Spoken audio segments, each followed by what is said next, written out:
Leo.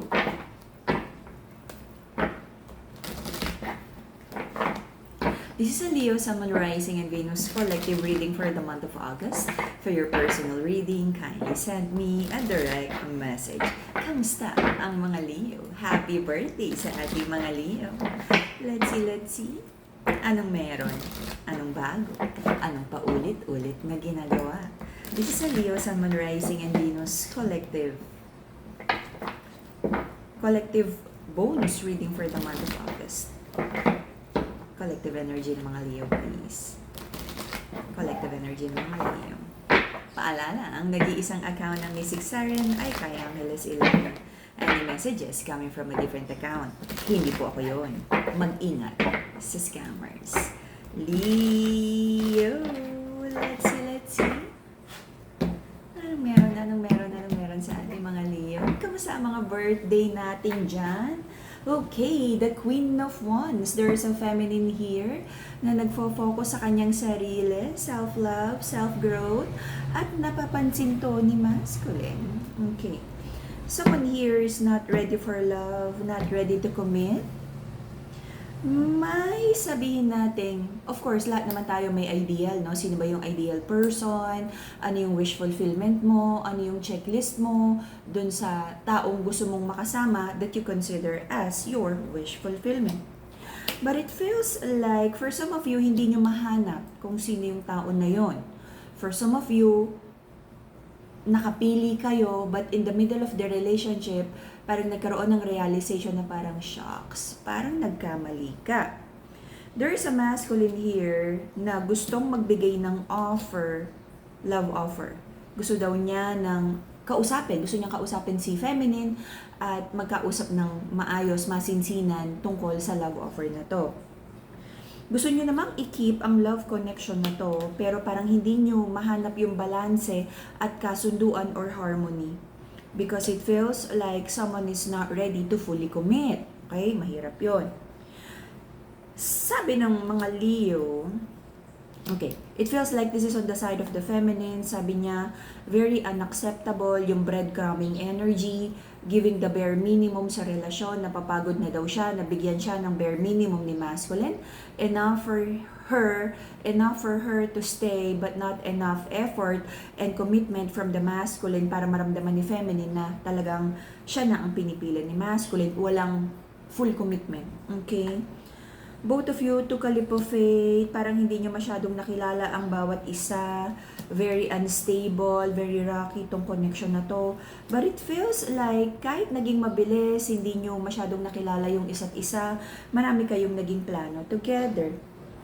And because of that, parang naging minadali no, tong relasyon na to. Umasa kayo na baka naman dahil pinasok nyo na tong relasyon na to, maayos pa.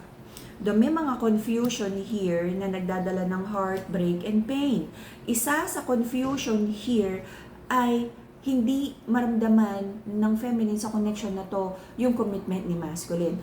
Because I feel like, totoo naman na may confusion si masculine at hindi siya sigurado kung magkukommit na siya kay feminine or parang kinikip lang niya ang feminine sa connection na to because that feminine, siya yung available at the moment. Okay? Masakit yung ganong klaseng sitwasyon.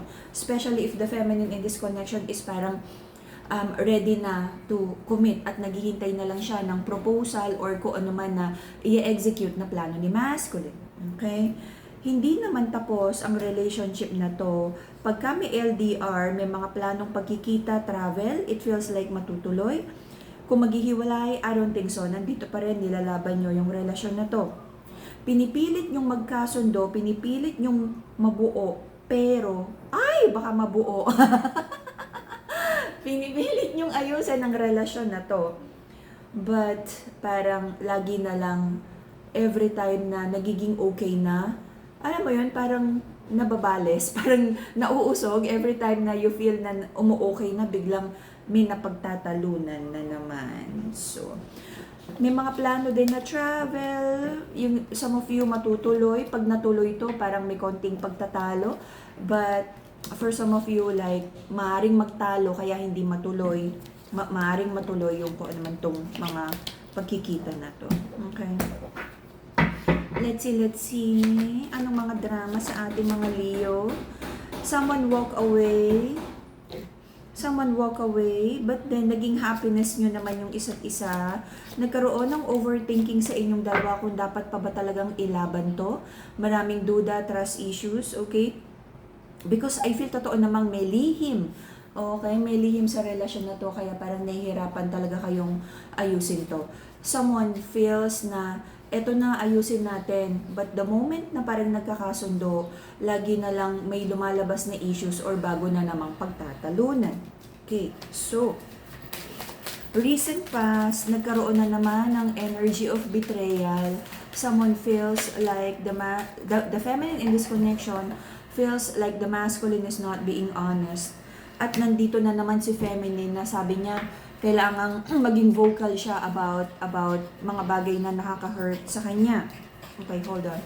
And because of that, napapaisip na si feminine kung tama ba talagang magsalita pa siya. Kasi parang nakakapagod naman na paulit-ulit ka lang na, pinagsasabihan, nire-remind mo si masculine, tas wala namang nangyayari. Ang totoo, gusto nyo namang ipaglaban ang relasyon na to because the feminine feels na sabi niya sobrang importante sa kanya ng connection na to. Pero ano nga ba yung magagawa niya kung hindi naman ready para sa totoong commitment ang masculine sa connection na to? Dudahan, trust issues, third party. I feel for most of you, totoo namang may na-involve. And then, nagkaroon ng reconnection, reconciliation. Kaya lang, ang masakit sa relasyon na to, after magkaroon ng reconnection, parang bumabalik, no? After nyo magkabati ulit, akala mo ayos na. But then magulat ka, parang bumabalik na naman yung mga dating pinagtalunan, pinag-awayan.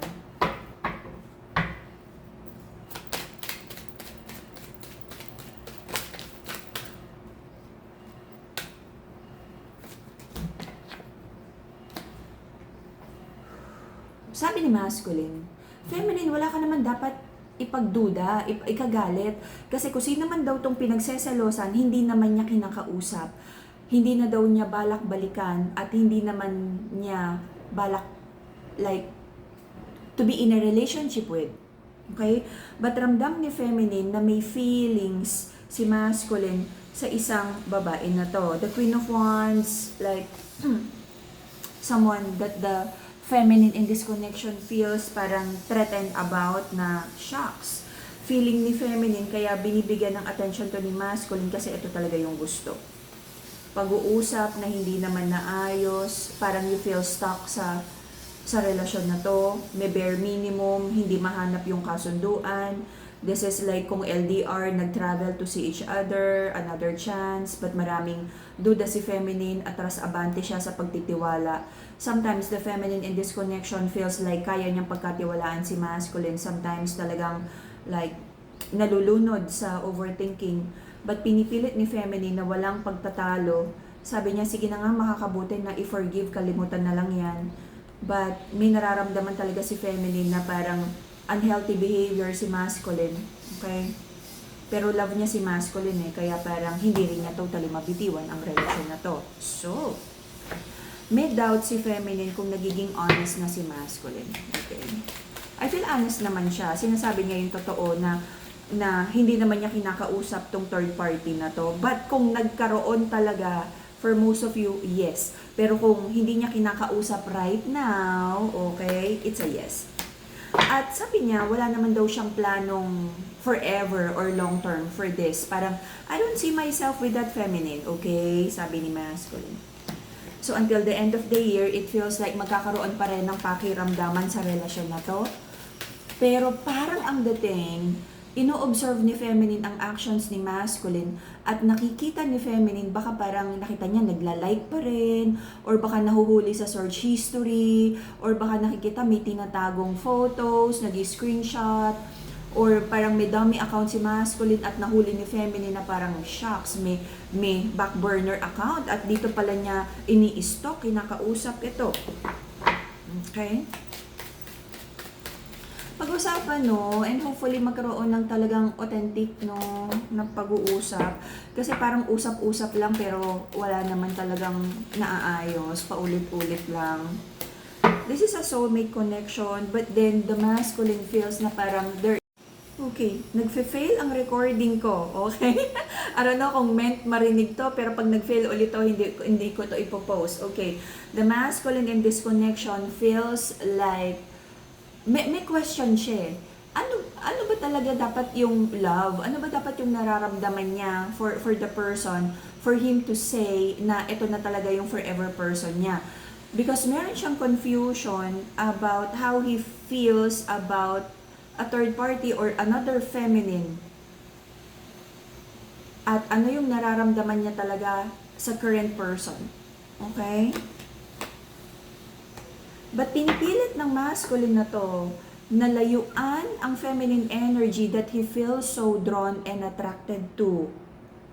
Sabi niya, sige na nga, ito naman yung ito naman yung kasama ko. So ito yung pipiliin ko, which is painful for the current partner ni masculine kasi parang pinipili mo ko kasi ako yung nandito, pinipili mo ko kasi ako yung available. But masakit because alam mong hindi ikaw yung pinipili ng puso. Okay? Or may confusion pa right now. So masabog. So kung ano man yung mga communication, parang maaari pang magkaroon ng conflict, disagreements. Okay? So, but it feels like kakapitan nyo pa ang relasyon na to at hihintayin nyo baka naman magkaroon pa ng magandang outcome, magkaroon pa ng sabihin nating clarity, wisdom, full in reverse sa sitwasyon na to. Magkaroon ng magandang outcome, both of you would try to do what's right, hindi pa tapos ang relasyon na to. Okay, kung sino naman talaga yung na-involve or iniisip, pinagseselosan, okay? Hindi naman talaga niya kinakausap. It feels like parang binlock na tong masculine na to.